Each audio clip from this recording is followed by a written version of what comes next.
ดำเนินรายการโดยพระธรรมกิติเมธีผู้ช่วยเจ้าวาดวัดราชาธิวาสวรวิหาร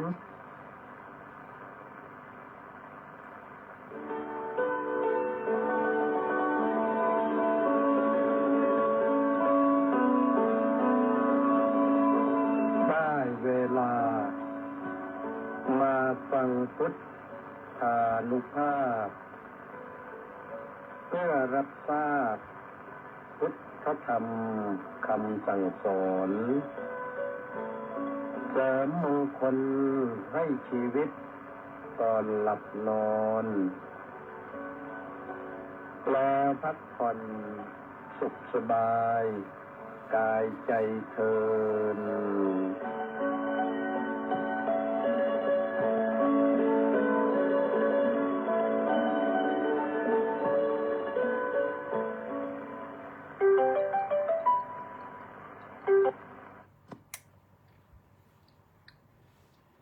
อะระหังสัมมาสัมพุทโธภะคะวาพุทธังภะคะวันตังอภิวาเดมิสวากขาโตภะคะวะตาธัมโมธัมมังนัมมัสสามิสุปฏิปันโนภะคะวะโตสาวกสังโฆสังฆังนะมามิ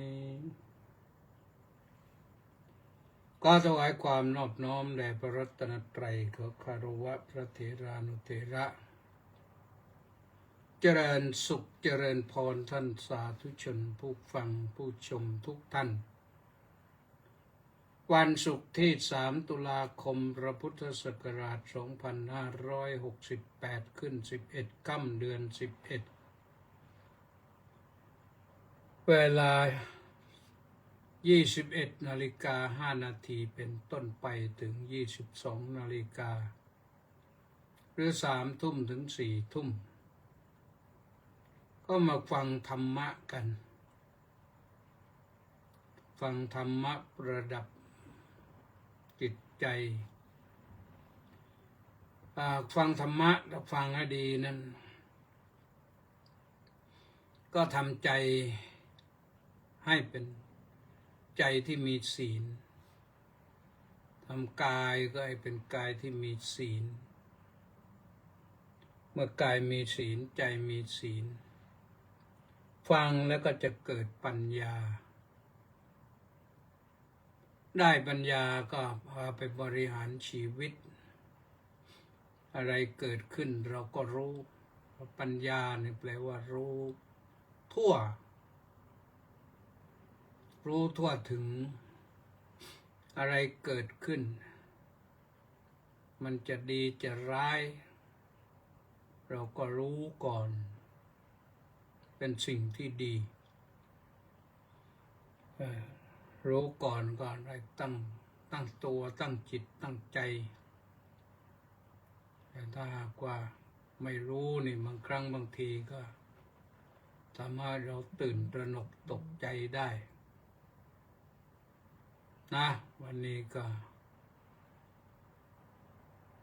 เริ่มต้นก็ประชาสัมพันธ์นิดหนึ่งวันที่7เป็นวันปวารณานะพระสงฆ์ทำสังฆปวารณากันแต่ว่าโน่น3 ทุ่มตั้งแต่2 ทุ่มไปส่วนก่อนจากนั้นที่วัดก็จะได้หลวงปู่ก็จะเทศน์ให้ฟังหน่อย1 ทุ่มพอเสร็จแล้วก็ลงจากศาลาก็ไปที่พระอุโบสถประมาณ2 ทุ่มทำสังฆปวารณากันโดยเริ่มจากทำวัดเย็นแล้วก็เป็นสังฆปวารณาต่อยาวไปวันที่8ใกล้เข้ามาแล้ววันที่8เป็นวันทำบุญตักบาตรเทโว ที่วัดราชาธิวาสวิหารนี่ก็มีมีกิจกรรมทำบุญตักบาตรเทโวโรหณะพระพุทธเจ้าเสด็จลงจากเทวโลกพระพุทธเจ้าเสด็จออกพรรษาแล้วก็ลงจากเทวโลกเพราะประทับจำพรรษาที่เทวโลกเพื่อทรงแสดงพระอภิธรรม7 คัมภีร์แก่พระพุทธมารดาซึ่งที่วงคตไปหลังจากพระพุทธองค์ได้กำเนิดมา7 วันพระพุทธมารดาก็ไปสู่สวงสวรรค์ท่านบอกไว้ว่าที่พระองค์เสด็จที่วงคตไปเร็วนี่ก็เนื่องจากว่าพระคันของพระองค์นั้นบริสุทธิ์ผุดผ่องแล้วมีพระโพธิสัตว์มาบังเกิดแล้วพระองค์เองก็ได้บุญแล้วบุญนั้นส่งไปสู่สวงสวรรค์นอนไปอยู่ชั้นดุสิตแต่เสด็จลงมาฟังพระอภิธรรมที่พระโอรสผู้เป็นพระพุทธเจ้าแล้วไปเทศน์ให้ฟังที่ดาวดึงส์ถึงวันออกพรรษาก็ลงจากเทวโลกเราไปทำบุญตักบาตรเทโวก็เหมือนตักบาตรแด่พระพุทธเจ้า ผู้เสด็จลงจากเทวโลกก็เวลา7:30 นาทีโดยประมาณนะญาติโยมท่านผู้ใดจะไปเช้าก็6:30พระสงฆ์ก็จะพร้อมกันฉันข้าวต้มที่ใต้ศาลาการประเรียนฉันเสร็จแล้วก็จะเคลื่อนไปหน้าพระอุโบสถโยมส่วนหนึ่งส่วนมากก็เตรียมที่พระอุโบสถนั่นแหละไปถึงนั้นหลวงปู่ก็จะได้กล่าวทักทายสัมโมทนียกถาให้พรให้เสร็จแล้วก็ทำบุญตักบาตรกันตักบาตรเสร็จก็สบายกลับบ้านได้ทำบุญกับพระพุทธเจ้าโยมต้องนึกว่าเราทำบุญกับพระพุทธเจ้าผู้เสด็จลงจากเทวโลกนะนี่คือเรื่องที่เราต้องนึกมันใจที่นึกนี่ถ้าใจนึกว่าไม่รู้ตักบาตรไปทำอะไร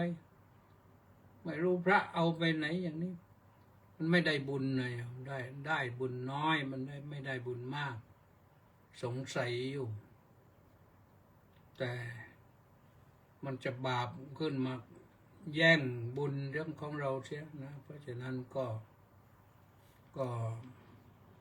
ทำบุญก็ให้มันได้บุญนะต้องขออนุโมทนากับทุกท่านที่ติดตามสดับรับชมนะนี่ตอนนี้สมศรีลักษณะวิราชน้อมกราบนมัสการสาธุเจ้าข้าเข้ามาแล้วมัคโคนาโมเมก็บอกว่ากราบนมัสการสาธุเจ้าข้าสาธุดาดีโกอ่านไปเรื่อยๆนะรจนะประดิษฐ์น่าจะเป็นอย่างนั้นก็กราบนมัสการเจ้าข้าสาธุสาธุเล็กวังบุรพานุกูลแก้วสุขกราบสาธุครับสาธุยุยจารุชาก็สาธุวรวุฒิแก้วแก้มพุทธน้อมกราบนมัสการครับท่านอาจารย์ด้านพระอาจารย์สาธุว่าที่ร้อยตรีสำราญมีปลอดสาธุมีดอกไม้มาช่อหนึ่งด้วยนะ และวันนี้ก็ต้องขออนุโมทนากับเฉลิมและ FC อีก627 คนออนไลน์เข้ามารอตอนนี้ก็กำลังฟังอยู่นะ แล้วก็ต้องอนุโมทนากับคุณโยมนางสาววัลภาบุญทรัพย์ออนปัจจัยมาร่วมกองบุญหนุนกองธรรม500 บาท500 บาทอนุโมทนาสาธุนะโอนมาเมื่อใกล้ๆนี่แหละ19:48 นาทีก็ทำได้เรื่อยๆโอนนี่ได้ตลอดเวลาบางท่านก็โอนมา4 ทุ่มกว่าแล้วก็ได้นะแต่ว่าต้องไปแจ้งให้ทราบในวันถัดไปนู่นนะแล้วก็ต้องขออนุโมทนากับด็อกเตอร์สฤษดิ์พงษ์เตสะบำรุงซึ่งทำบุญไว้เดือนละพันเนี่ยขออนุโมทนาบุญอย่างยิ่งนะรับพรรับส่วนบุญส่วนกุศลไปนะเป็นยังไงบ้างโยมบัวลอยค่อนข้างจะผ่านไปแล้วแต่ว่าทิ้งอะไรไว้เยอะแยะในน้ำยังมีเยอะนะแถวนนทบุรีปทุมธานีอ่างทองอยุธยาสระบุรีขึ้นไปโน่นชัยนาทลพบุรีน้ำอย่างมากนะยังต้องระมัดระวังกันเยอะก็ขอให้ทุกท่านได้ปลอดภัยกันแล้วกันนะนี่วัดโน้นไม่รู้เป็นไงบ้างเนี่ยวัดสามโคกวัดจันทร์กระพอนี่ท่านเจ้าคุณราชไม่รู้เป็นยังไง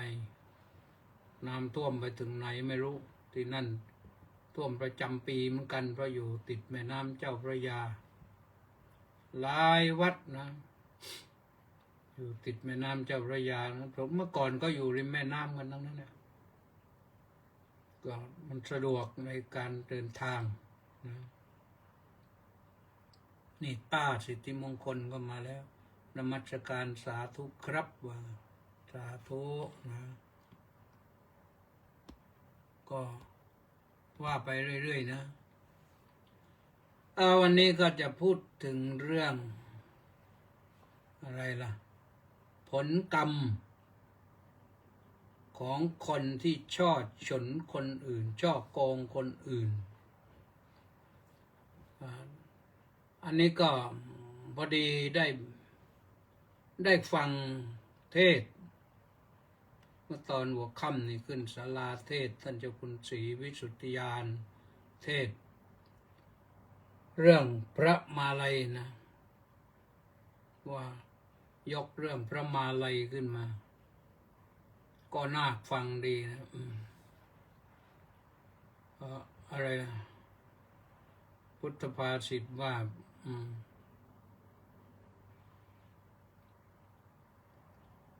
อะไรแล้วนึกพุทธภาษิตไม่ทันแล้วก็เอากันว่านักปราชญ์นะได้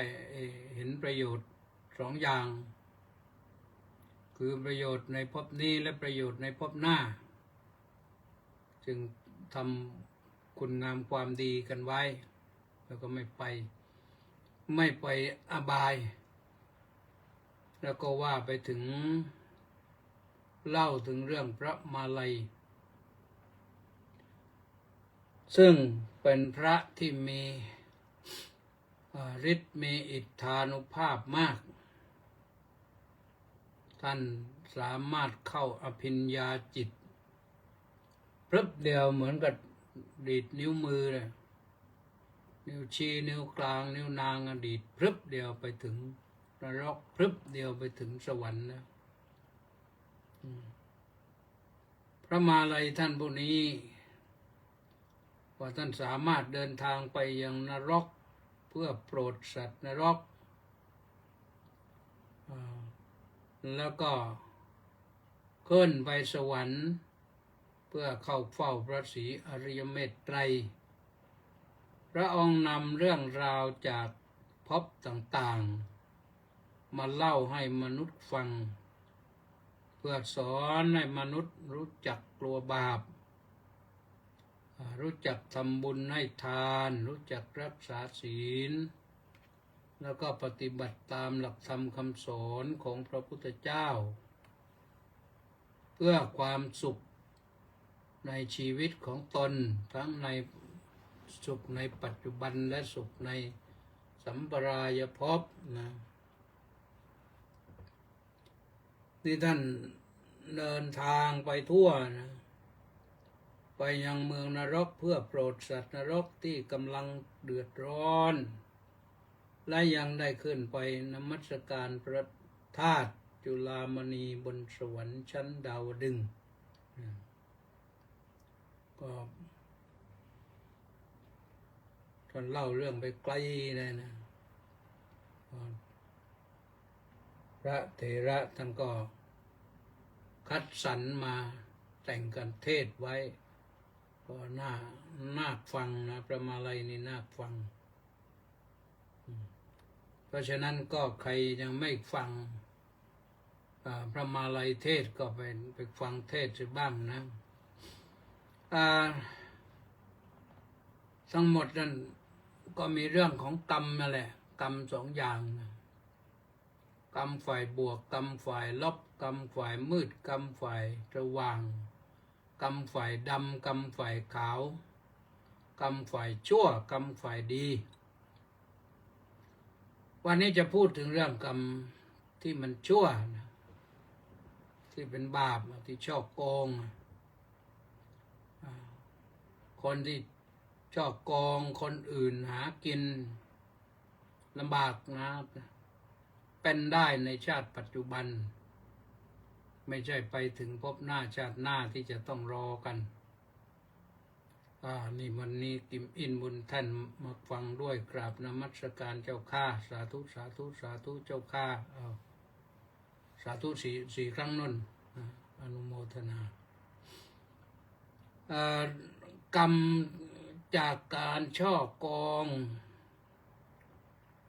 เป็นนิสัยเป็นปกติก็คือ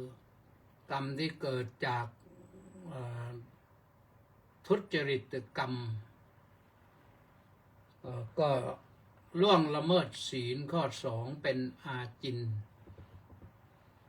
เป็นอาจินก็คือเป็นประจำไม่หวั่นไม่เกรงช่อได้ช่อโกงได้โกงทุจริตได้ทุจริตคอร์รัปชันได้คอร์รัปชันเอาเถอะทำได้สะดวกสบายในปัจจุบันเวลาทำนะแต่เวลาเดือดร้อนคิดถึงบ้างนะว่ามันเราทำอะไรไว้บ้างนะท่านบอกว่าเป็นทุกข์ในโลกนี้และเป็นทุกข์ในโลกหน้าอันนี้ข้อแรกเลยรวมเลยเป็นทุกข์ในโลกนี้วันก่อนก็ว่าไปถึงเรื่องดัสนมัญญตรังท่านังคิปเมวะนิคัจฉตินะคนที่เบียดเบียนคนอื่นที่เขาไม่เบียดเบียนตนเองนะย่อมรับกรรมย่อมต้องชดใช้กรรม10 อย่างอย่างใดอย่างหนึ่งในอย่างนั้นก็คือทรัพย์สินมันเสียหายย่อยยับถูกไฟไหม้ไม่เจริญนี่คนที่ทำอย่างนั้นดูสนุกกันนะแต่เวลาช่อฉนได้นี่มันสนุกทำทีท่าว่าร่าเริงแต่เอาก็จริงๆแล้วเนี่ยมันเวลาเศร้ามันเศร้าคนเดียวไม่ได้ไปเศร้าต่อหน้าใครอื่นแต่เวลาเจ็บไข้ได้ป่วยนี่แทนที่จะหายได้ง่ายๆมันก็เจ็บป่วยหนักทำหนักยิ่งกว่าคนอื่นเขานี่ก็คือเรื่องของ ของการทำเรื่องกำหยาบให้คนอื่นรักช่อของเขาช่อฉนของเขาช่อโกงของเขาไม่ใช่เป็นอยู่แต่ในชาตินี้ทรงแสดงว่าไปถึงพบหน้าชาติหน้าตามไปคนโกงเนี่ยคนช่อโกงนี่ว่าขาดปัญญาคนนี่ก็ดูเหมือนว่าจะมีปัญญาและเก่งมากนะช่อฉนได้ทำอะไรได้แต่ว่าเป็นทุพปัญญานะเป็นปัญญาที่ชั่วหยาบปัญญาที่มืดนะ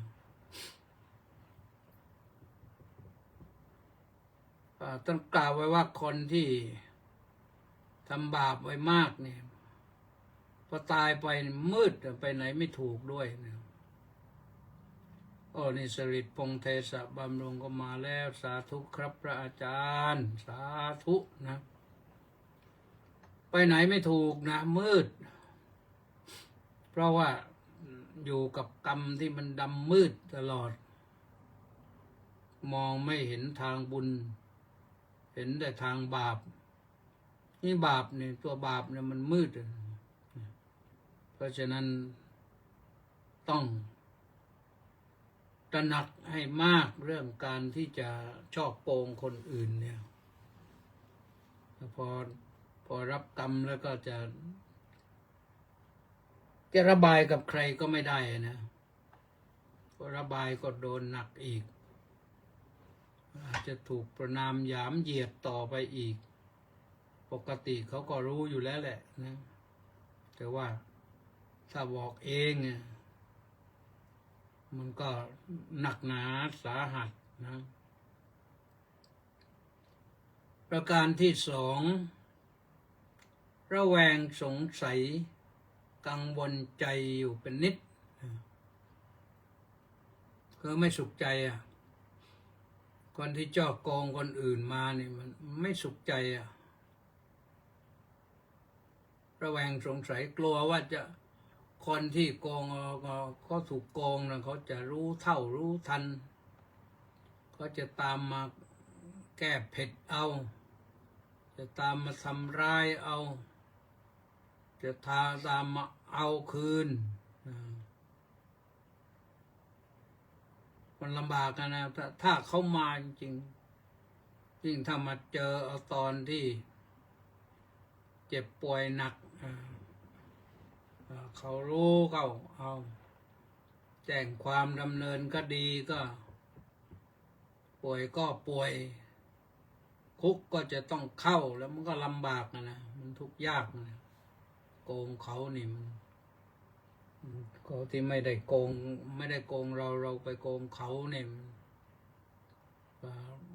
มีพฤติกรรมช่อฉนเนี่ยผลกรรมมันอันนี้กรรมนี้ตามทันแน่นอนไม่ต้องสงสัยถ้าไม่ทันชาตินี้ก็ทันชาติหน้านะผลนี้ตามไปถึงชาติหน้าแต่ชาติหน้าไม่ใช่ชาติหน้าชาติเดียวนะไม่รู้กี่ชาติไปเกิดแล้วเกิดอีกตายแล้วตายอีกไม่ได้มาเกิดเป็นมนุษย์สักทีสวรรค์ไม่ต้องพูดถึงกันวนเวียนอยู่ในอบายภูมินั่นแหละคนลักช่อนี่ช่อฉนนี่ช่อโกงนี่มันพฤติกรรมสัตว์เดรัจฉานนะสัตว์เดรัจฉานเป็นสัตว์ป่าด้วยมันไม่ใช่สัตว์เลี้ยงสัตว์เลี้ยงมันไม่ลักนะบางทีมันรู้ว่าอะไรที่เอาได้ไม่ได้แต่ถ้าเผลอมันก็เอาเหมือนกันนะอย่างแมวนี่ตั้งปลาทูไว้เฉยๆแมวก็เอาไปกินได้แหละเพราะกลิ่นปลาทูนี่มันทรมานจมูกแมวเพราะฉะนั้นก็สัตว์เดรัจฉานมันบอกไม่ได้มันอยากจะได้แต่มันบอกไม่ได้ผลสุดท้ายมันเอาทรัพย์สินของเจ้าของเสียมีอยู่ครั้งหนึ่งนกกระเรียนชาวบ้านชาวนาก็เลี้ยงนกกระเรียนไว้ นกกระเรียนมันตัวสูงนะมันยืนยกชูคอขึ้นเนี่ยสูงเสมอเรา150 เซน160 เซนติเมตรเนี่ยก็เลี้ยงไว้ในบ้าน ทีนี้คนนี้แกไปเอาแก้วเอาเพชรเอาอะไรมาเจรไนเป็นช่างหลวงปรากฏว่าแกไปจับอะไรไม่รู้ทำเป็นทำปลาเนี่ยขอดเกล็ดปลาหรืออะไรไม่รู้เสร็จแล้วมาจับนั้นไปวางก็ปรากฏว่ามันกลิ่นคาวพอกลิ่นคาวนกกระเรียนที่เลี้ยงไว้ก็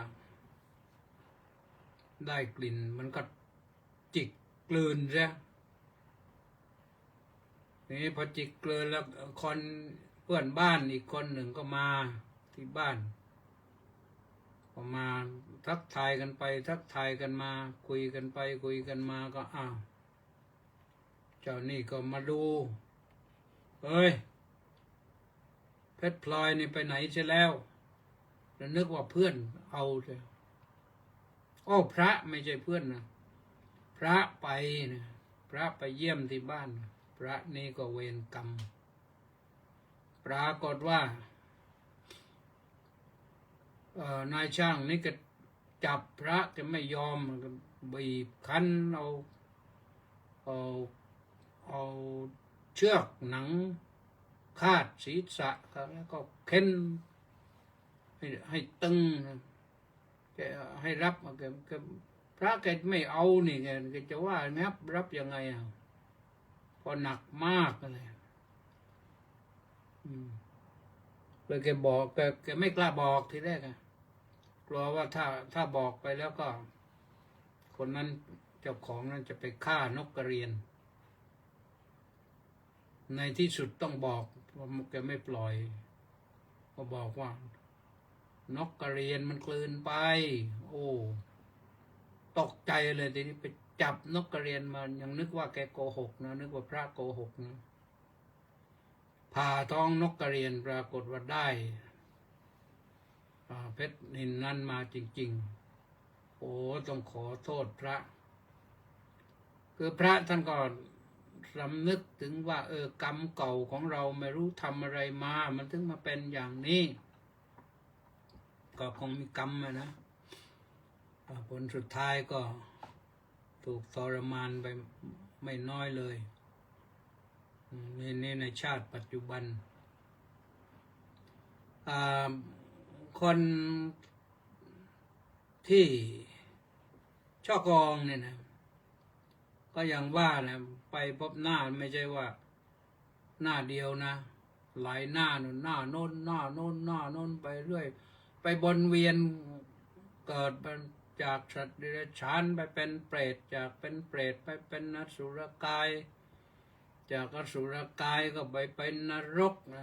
นรกเปรตอสุรกายเดรัจฉานไปสลับกันไปโน่นแหละไม่รู้เป็นเดรัจฉานกี่ร้อยชาติเป็นเปรตกี่ร้อยชาติเป็นสัตว์นรกกี่ร้อยชาติเพราะกรรมโกงตกอบายภูมิเมื่อสิ้นชีวิตนี่ท่านยืนยันว่าคนที่ทำบาปอย่างนี้นะคนอื่นเขาทำมาหากินมาเขาก็ด้วยกำลังกายกำลังใจเหน็ดเหนื่อยอาบเหงื่อต่างน้ำมาหรือได้มาด้วยอย่างไรก็แล้วแต่และที่มันสุจริตเนี่ยแต่เรามาทุจริตนี่ช่อโกงเขาเนี่ยมันบาปหนักอบายภูมิรอรับจะตายเร็วตายช้าก็อบายรออยู่แล้วแหละถ้าตายช้านั่นหมายความว่าต้องทรมานในชาตินี้ก่อนทรมานทั้งกายทรมานทั้งใจแต่ตายแล้วก็ไม่ใช่จะได้ไปดีอีกไปตกระกรรมลำบากในชาติมนุษย์นี่มึงยังมีคนช่วยแต่ไปอบายภูมิหาคนช่วยไม่ได้แล้วมันเป็นไปตามกรรม อำนาจกรรมพาไปทำไว้อย่างไรก็ไปอย่างนั้นมันก็ลำบากตรงนี้ไปขอร้องให้ใครช่วยก็ไม่ได้ จะบอกว่าขอให้พ้นเถิดจะไม่ทำบาปอย่างนี้อีกแล้วมันไม่พ้นนะจะยังไม่หมดพลังกรรมก็พ้นไม่ได้นะอยู่ได้ในปัจจุบันเนี่ยจิตก็ขุ่นมัวอยู่ตลอดนะหวาดกลัวหวาดสะดุ้งอยู่ตลอดแหละไม่มีเวลาแห่งความสงบสุขหาความสงบสุขไม่ได้นี่เป็นเรื่องที่สำคัญนะหาความสงบสุขไม่ได้เพราะจิตขุ่นมัวนี่จิตขุ่นมัวและหวาดกลัวหวาดสะดุ้ง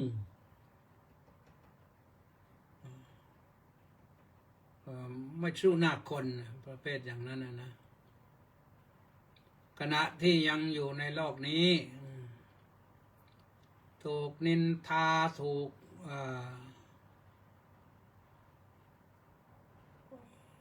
สาปแช่งถูกประณามจากคนที่ชั่วโดยกันนั่นแหละคือคนดีนี่เขาจะไม่ประณามใครทำบาปคนนั้นก็รับบาปนั้นไปใครทำบาปก็รับบาปนั้นไปคนดีเขาไม่ไปมองคนอื่นว่าชั่วหรือไม่ชั่วมันอยู่ที่เขาทำเองอันนี้แหละมันต่างกันคนที่ชั่วนี่คิดว่าคนอื่นชั่วอยู่ตลอดแต่คนดีนี่ก็ไม่คิดว่าคนอื่นชั่วหรอกแต่เขาระมัดระวังไม่ประมาทเรื่องอนาคตอบายภูมินรกเปรตอสุรกายเดรัจฉานนรกนั่นอเวจีมหานรกนี่หนักที่สุดนะพระมาลัยท่านก็เคยไปดูมาแล้วก็มาบอกมาเล่าให้ฟังสวรรค์ดาวดึงท่านก็ไปกราบพระบรมสารีริกธาตุที่พระเจดีย์จุฬามณีท่านก็ไปมาไปนรกก็นำเรื่องนรกมาบอกให้ฟังว่ามันทุกข์ยากลำบากขนาดไหนคนตกอเวจีมหานรกนี่ส่วนมากก็คือสร้างกรรมหนักนะทำกรรมหนักทำกรรมหนักไว้มากๆกรรมหนักคืออะไรฆ่ามารดาฆ่าบิดาฆ่าพระอรหันต์แล้วก็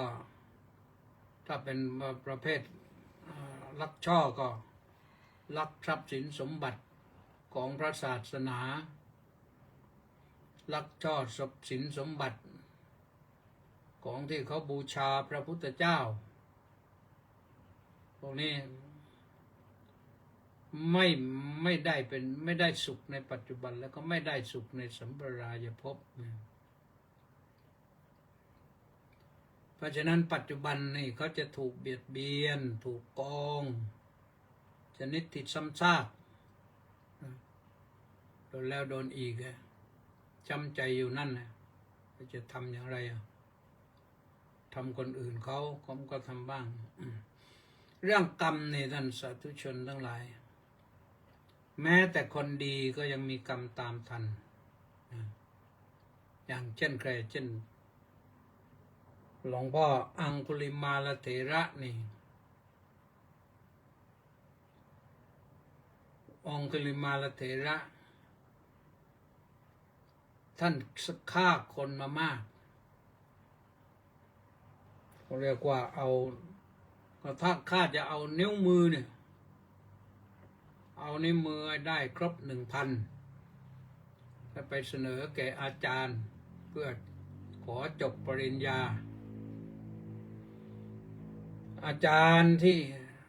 สั่งให้องคุลิมานไปทำอย่างนั้น ก็ต้องการจะฆ่าองคุลิมานเสียเพราะถูกยุแย่จากพวงศิษย์อื่นๆองคุลิมานเก่งมาก แต่ถูกอาจารย์ถูกศิษย์อื่นยุแย่มาต้องจัดการองคุลิมานเสียให้ทำอย่างนั้นอย่างนั้นอาจารย์ก็ทำแต่ด้วยบุญเก่าท่านก็มีอยู่ ก็ได้มาพบพระพุทธเจ้า ถ้าไม่พบพระพุทธเจ้าวันนั้นท่านก็คงฆ่าแม่ฆ่ามารดาเพื่อจะเอานิ้ว ถ้าฆ่ามารดาก็ไม่ได้บวชแน่นอนไม่ได้บวชแน่นอน แล้วก็ไม่ได้บรรลุพระอรหัตผลเป็นพระอรหันต์เพราะว่าพระเจ้าปเสนที่โกศลเตรียมทัพแล้วจะไปปราบองคุลิมานแต่ผู้เดียวนะโจรองคุลิมานแต่ผู้เดียวก็ชื่อองคุลิมานที่จริงชื่อเดิมอหิงสกะท่านชื่ออหิงสกะอหิงสกะแปลว่าผู้ไม่เบียดเบียนใครแต่ถูก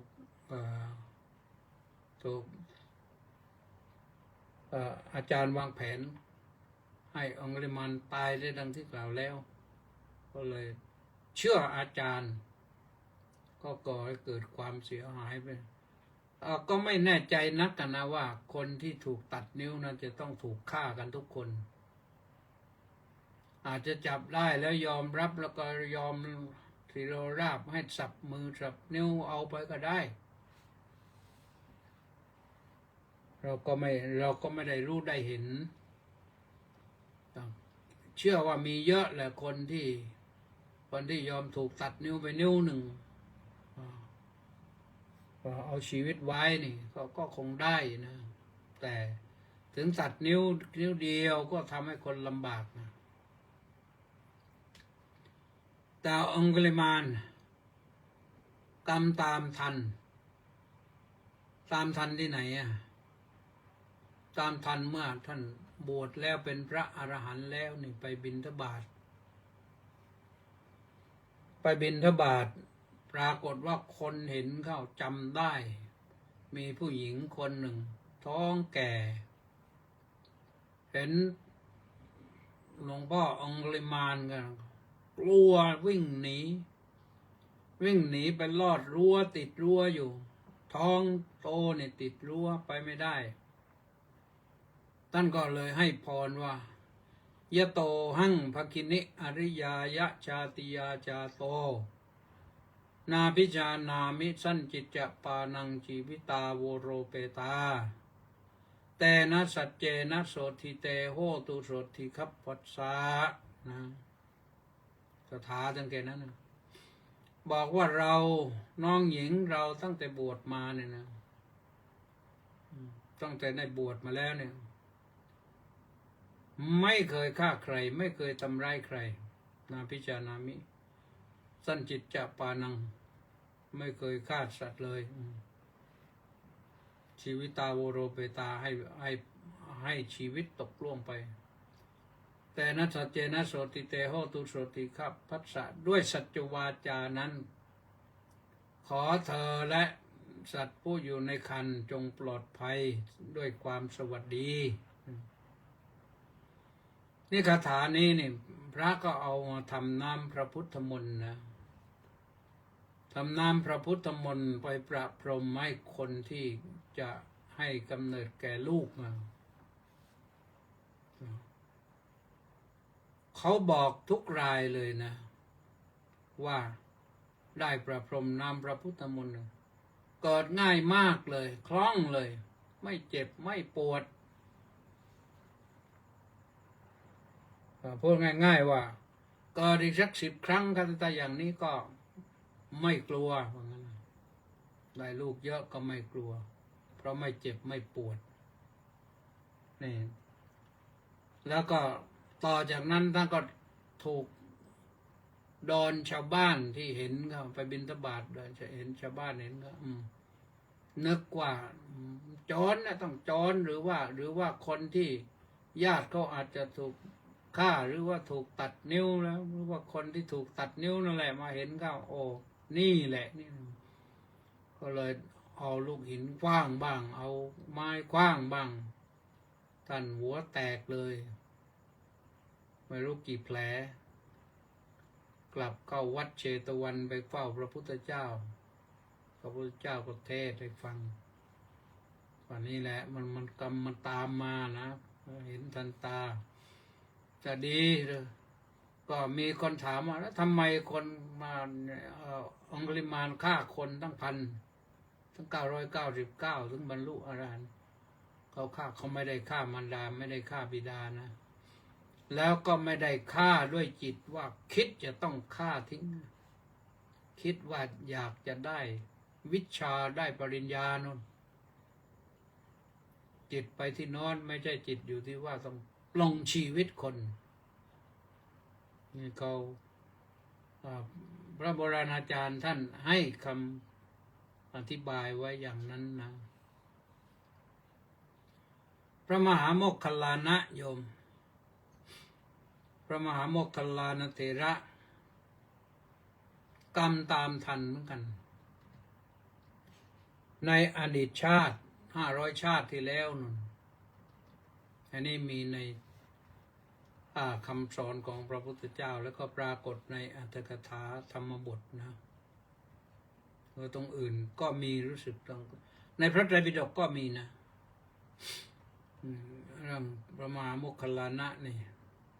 กรรมตามทัน500 ชาติอดีตการผ่านมาแล้วนั่นท่านเป็นหนุ่มลูกโทนลูกคนเดียวอยู่ไปอยู่มาพ่อก็เสียชีวิตอยู่กับแม่เลี้ยงดูแม่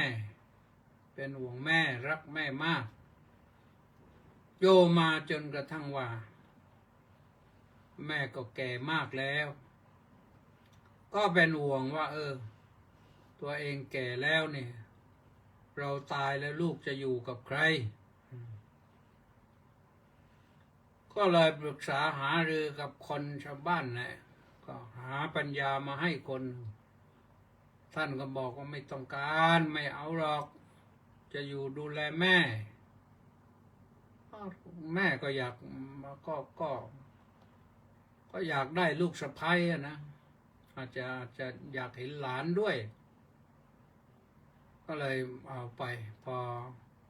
ปรากฏว่าพออยู่กันไม่เท่าไหร่นะสะใภ้ก็แผลงฤทธิ์สามีไปทำงานนอกบ้านสะใภ้อยู่ในบ้านแผลงฤทธิ์แม่แก่ตาก็มองไม่ค่อยเห็นแกก็ขี้เกียจป้อนขี้เกียจอะไรก็เลยทำข้าวบ้างแกงบ้างเรี่ยราดในบ้าน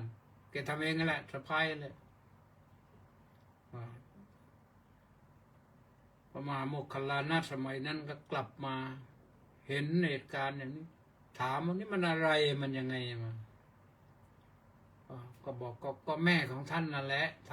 ำตาก็ไม่เห็นก็อย่างนั้นอย่างนี้ที่แรกก็ไม่เชื่อแต่หลายครั้งเข้าก็อย่างนี้ก็จริงแล้วนี่ก็เลยคุยกันไปคุยกันมาก็ว่าอยู่กันไม่ไหวแล้วฉันจะไปแล้วอย่างนี้ก็อยู่กันแล้วนี่ทำไงไปไม่ได้ถ้าไปไม่ได้ก็ทำยังไงกับแม่ล่ะเลยคิดได้ว่าต้องพาแม่ไปทิ้งเลยพาแม่ขึ้นเกวียนไปทิ้งป่าไปป่าลึกเลยเส้นทางผ่านหมู่บ้านใหญ่พาไปกลางป่าแล้วกระโดดลงจากเกวียนพอผมไปถ่ายหน่อย วิ่งไปหายไปเสร็จแล้วย่องกลับมาถึงทุบแม่ปึ้งปึ้งปึ้งแม่ก็ร้องโอ้ยโอ้ยโอ้ยลูกหนีเร็วลูกหนีเร็วลูกหนีเร็วโจรมันมาแล้วลูกไปให้ปลอดภัยแม่ไม่เป็นไรหรอกในที่สุดปรากฏว่าสลดใจเลย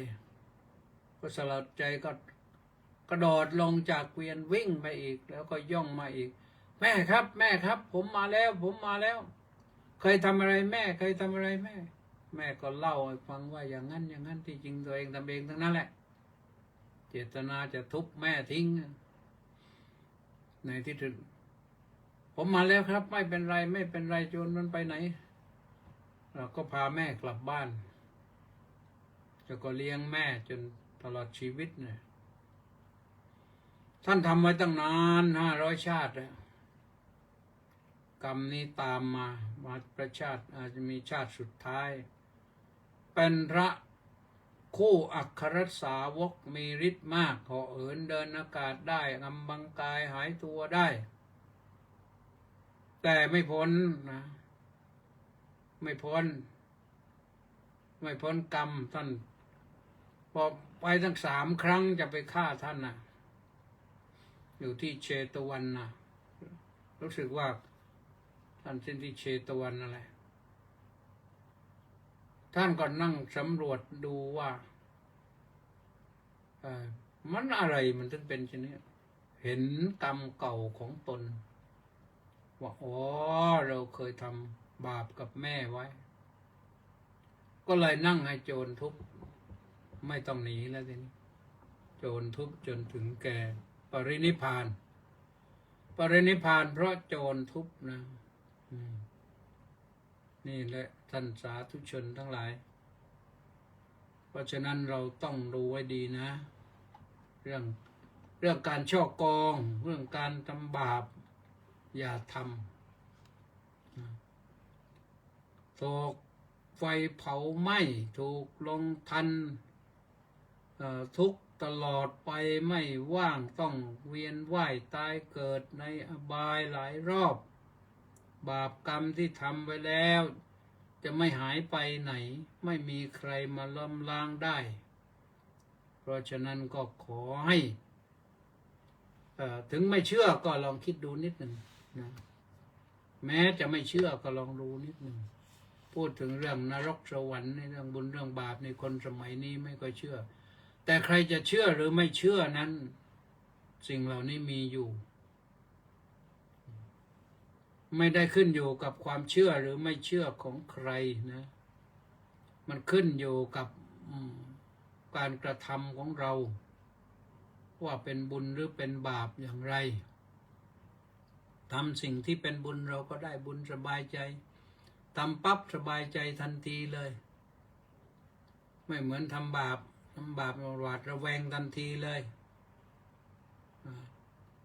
ยิ่งเรื่องของฉ้อโกงนี่ทำให้คนอื่น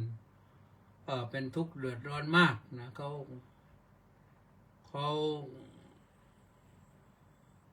เพียรพยายามแสวงหาให้มันได้ทรัพย์สินมาแต่ปรากฏว่ามันมีคนที่ไม่ทำงานแต่ไปฉ้อโกงคนอื่นเขามาบาปจึงหนักหนาสาหัสอยู่เหมือนกันนะอบายภูมิเป็นที่ไปในเบื้องหน้าก็ขอฝากกันไว้เป็นข้อคิดวันนี้จบไว้ตอนนี้ในที่สุดนี้ก็ขอมาอ่านรายชื่อผู้เข้ามาเมื่อกี้มาถึงว่าที่ร้อยตรีสำราญมีปลอดแล้วก็ท่าสิทธิมงคลแล้วสุพรรณีวันดีดีเจนเสียงธรรมจากชาวพุทธสาธุกิมอินบุญแท่นบุญแท่นก็ว่าแล้วนี่สาธุสาธุสาธุโชคข้าสริตพงศ์ก็ว่าแล้วด็อกเตอร์สาธุครับพระอาจารย์ ทองใสราชโคตรน้อมกราบนมัสการหลวงพ่อเจ้าคุณขอรับสาธุสาธุสาธุสาธุมีอีกไหมช่วงนี้หายไปหลายคนแล้วคงอิ่มทำแล้วนะเจริญอยู่หนูสิงห์น้อมกราบนมัสการเจ้าค่ะสาธุสาธุสาธุเจ้าค่ะหายเจ็บหายป่วยนะไม่รู้สึกขนาดไหนแล้วธนสอนคุ้มเจ้าหอสาธุสาธุสาธุปีนี้สอบประโยค3ไม่ได้นะเป็นมหานะสาธุเจโสกราบสาธุเป็นไงบ้างนครสวรรค์น้ำลดแล้วยังอยู่ในเขตน้ำมากหรือเปล่านี่ลีลาวดีไม่เห็นมาวันนี้แสดงว่ากุลีกุจออยู่กับน้ำท่วมแล้วเนี่ยน่าเห็นใจจริงๆอาตมาอยู่กับน้ำมาหลายรอบแล้วจะมาอยู่กรุงเทพนี่ไม่ถูกน้ำท่วมหนักนะก็มีเหมือนกันนะท่วมหน้าพิพิธภัณฑ์อะไรเนี่ยแต่ก็ไม่ต้องเดือดร้อนมากสมัยก่อนเนี่ยหน้าพิพิธภัณฑ์เนี่ยพอฝนตกมากตอนน้ำปลาขึ้นไข่เลยปลาดุกปลาหมอขึ้นไข่เลยโอ้นี่คำรณแย้มเยือนเพิ่งมาถึงเดินทางไกลมาน้องกราบคารวะพระเดชพระคุณจากฟลอริดาขอรับฟลอริดาเป็นไงบ้างตอนนั้นบัวลอยไม่ไปถึงเหรอฝั่งโน้นก็ต้องอะไรพายุเฮอริเคนไปทางโน้นขึ้นฟลอริดานะเอาแล้วท่านสาธุชนทั้งหลายเวลาหมดเวลาแชร์บ้างนะแชร์บ้างแล้วก็กดไลค์บ้างแล้วก็ติดตามไปชมบ้างแล้วก็บอกกล่าวเล่าแจ้งกันวันนี้ก็โดยสมควรแก่เวลานะในที่สุดนี้ก็ขอให้พรนะสัพพโรควินิมุตโตสัพพสันตาปวัชชิโตสัพพเวรมติกันโตนิมุตโตจตุวังภวะสเปติโยวิวัชชันตุสัพพโรโกวินัสสตุมาเตภวัตวันดรายโยสุขีดีคายุโกภวะอภิวาทนาสีลิสานิจังพุทธาเบจายโนจตารโอธรรมาวัฏันติอายุวันโนสุขังพลังการฟังธรรมด้วยดีย่อมได้ปัญญาเกิดความสว่างไสวในจิตใจโดยอานุภาพแห่งพระรัตนตรัยขอทุกท่านจงมีความสุขสดใสในชีวิตนะคิดประสงค์จำนงหมายสิ่งใดที่เป็นไปโดยชอบประกอบด้วยธรรมแล้วขอให้ประสบผลสำเร็จในสิ่งนั้นๆด้วยดีจงทุกประการห่างไกลทุกข์ห่างไกลภัยห่างไกลโรครวมทั้งมรรคค่าด้วยนะนี่กำลังแชร์อยู่นี่นะอนุโมทนาสาธุพบกันใหม่วันพรุ่งนี้วันเสาร์30 นาทีนะแล้วก็แชร์ไปเยอะๆก็แล้วกันนะเอาแหละหมดเวลาเท่านี้สวัสดี